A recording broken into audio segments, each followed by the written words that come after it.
नमस्कार। नारद संचार सकारात्मक सुर्खियों में आप सभी का हार्दिक स्वागत है। हिंदी पंचांग के अनुसार आज मार्गशीर्ष मास की कृष्ण पक्ष की चतुर्थी है। दिन शुक्रवार, विक्रम संवत 2077 है। ग्रेगर कैलेंडर के अनुसार अंग्रेजी तारीख 4 दिसंबर है, जो वर्ष का 338वां दिन होता है और साल में अभी 27 दिन बाकी हैं। 4 दिसंबर के इतिहास की अगर हम बात करें तो 4 दिसंबर 1971 के बाद से आज ही के दिन को भारतीय नौसेना दिवस के रूप में मनाया जाता है। नेवी के ऑपरेशन ट्राइडेंट ने पाकिस्तान के कई जवान इसमें मारे गए, जबकि उसके तेल टैंक तबाह हो गए थे। 4 दिसंबर को शुरू हुए इस ऑपरेशन की वजह से हर साल 4 दिसंबर को नेवी डे के रूप में मनाया जाता है। 1959 को भारत और नेपाल के बीच गंडक सिंचाई एवं विद्युत परियोजना पर आज ही के दिन हस्ताक्षर किया गया था। यह बिहार और उत्तर प्रदेश की संयुक्त नदी घाटी परियोजना है। भारत नेपाल समझौते के तहत इसमें नेपाल को भी लाभ होता है। इस परियोजना के अंतर्गत गंडक नदी पर त्रिवेणी नहर हेड रेगुलेटर के बीच बिहार के वाल्मीकि नगर से बैराज बनाया गया है और इस बैराज में 4 नहरें निकलती हैं। इसमें 2 नहरें भारत और 2 नहर नेपाल में हैं। यहाँ 95 मेगावाट बिजली का उत्पादन होता है और यहाँ से निकाली गई नहरें चंपारण के अतिरिक्त उत्तर प्रदेश के बड़े हिस्से की सिंचाई करती हैं। 1996 में आज ही के दिन अमेरिकी अंतरिक्ष एजेंसी नासा ने मंगल ग्रह के लिए एक और अंतरिक्ष यान मार्स पाथफाउंडर प्रक्षेपित किया था। मिशन ने वैज्ञानिकों उपकरणों से मंगल ग्रह के वातावरण, जलवायु और भूविज्ञान और इसकी चट्टानों और मिट्टी की संरचना का विश्लेषण करने के लिए एक श्रृंखला को आज ही के दिन लॉन्च किया था।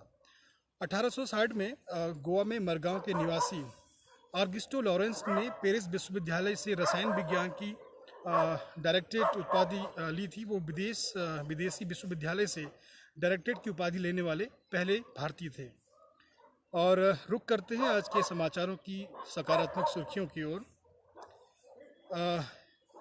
40 Years with Abdul Kalam untold story नामक पुस्तक का विमोचन करते हुए उपराष्ट्रपति एम वेंकैया नायडू ने युवाओं से पूर्व राष्ट्रपति डॉक्टर APJ अब्दुल कलाम से प्रेरणा लेने और एक मजबूत, आत्मनिर्भर और समावेशी भारत बनाने की दिशा में काम करने का आह्वान किया है।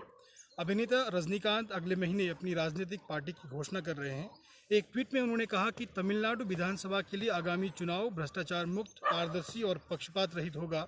श्री रजनीकांत ने हाल में ही अपने प्रशंसकों से मुलाकात करने के बाद पार्टी गठन की घोषणा करी है। तमिलनाडु विधानसभा का चुनाव अगले वर्ष की पहली छमाही में होना है और उत्तर प्रदेश के मुख्यमंत्री योगी आदित्यनाथ ने कहा है कि राज्य सरकार द्वारा ऋण मेलों के आयोजन से सूक्ष्म, लघु और मध्यम उद्योग के क्षेत्र में लगभग 25 लाख रोजगार के अवसर पैदा हुए हैं।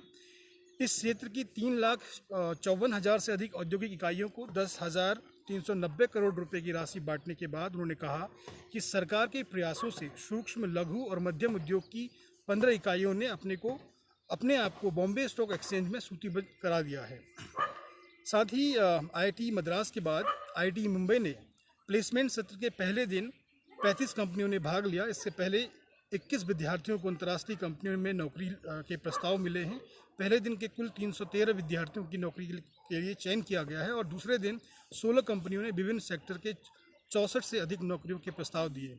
इसमें जापान के कॉरपोरेट कंपनियां प्रमुख रही और घरेलू सत्र पर ओरेकल, अमेरिकन एक्सप्रेस और बजाज ऑटो जैसी कंपनियों ने सर्वाधिक संख्या में नौकरियों के प्रस्ताव दिए हैं।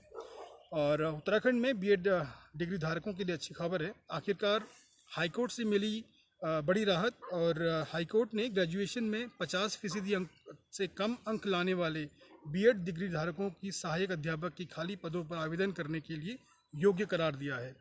कोर्ट ने इसे लेकर जनरल आदेश प्रस्ताव पारित करते हुए शिक्षा विभाग से कहा है कि इस संबंध में दोबारा अखबारों में विज्ञापन प्रकाशित कराए जाएं।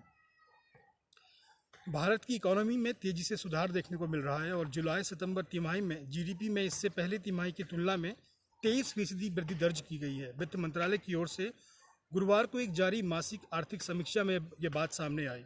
समीक्षा में कहा गया कि दूसरी तिमाही में सालाना आधार पर 7.5% की गिरावट आई है, लेकिन तिमाही दर तिमाही आधार पर इसमें 23% की वृद्धि हुई है। भारतीय मूल की 15 साल की अमेरिकी किशोरी गीतांजलि राव को उनके शानदार कार्य के लिए टाइम पत्रिका ने अब तक का पहला किड ऑफ द ईयर के रूप में नामित किया है। वह एक मेधावी युवा वैज्ञानिक और आविष्कारक हैं। गीतांजलि ने प्रौद्योगिकी का उपयोग कर दूषित पेयजल से लेकर अफीम की लत और साइबर धौंस जैसे मुद्दों से निपटने के मामले में शानदार कार्य किया है। और इस समय अमेरिका की स्पेस एजेंसी नासा और दुनिया की तमाम स्पेस एजेंसियां लंबे अंतरिक्ष अभियान की तैयारियों में लगी हुई है। इसके साथ ऐसे शोध भी चल रहे हैं जिनसे इंसान लंबे समय तक अंतरिक्ष, चंद्रमा या मंगल ग्रह पर रह सके।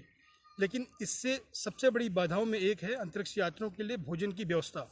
इस दिशा में नासा ने अंतरिक्ष यात्रियों के स्टेशन इंटरनेशनल स्पेस स्टेशन में मूली उगाने में सफलता पाई है, जो भविष्य में लंबी दूरी की अंतरिक्ष यात्राओं के लिहाज से बहुत अहम मानी जा रही है। और भारत के एक प्राथमिक स्कूल शिक्षक को बालिका शिक्षा को बढ़ावा देने के लिए और देश में त्वरित कार्रवाई यानी QR कोड वाली पाठ्य पुस्तकें की क्रांति में महती प्रयास के लिए $10 लाख के वार्षिक ग्लोबल टीचर प्राइज़ 2020 का विजेता घोषित किया है। महाराष्ट्र के 16 जिले के पारिदेवादी गांव के रंजीत सिंह डिसाले अंतिम दौर में पहुंचे 10 प्रतिभागियों के में विजेता बनकर उभरे हैं।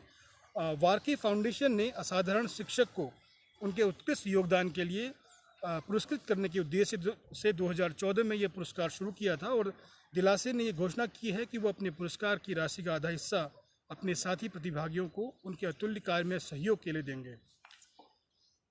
समाज के नकारात्मक प्रभावों के जालों से हम आपके सम्मुख सीधी, सरल और सकारात्मक सुर्खियां चुनकर आपके सम्मुख प्रस्तुत करते हैं, ताकि आपकी सुबह प्रेरणादायक खबरों के प्रभाव से आपके मन में ऊर्जा का संचार हो, आप स्वस्थ रहें, मस्त रहें, आपका दिन शुभ हो।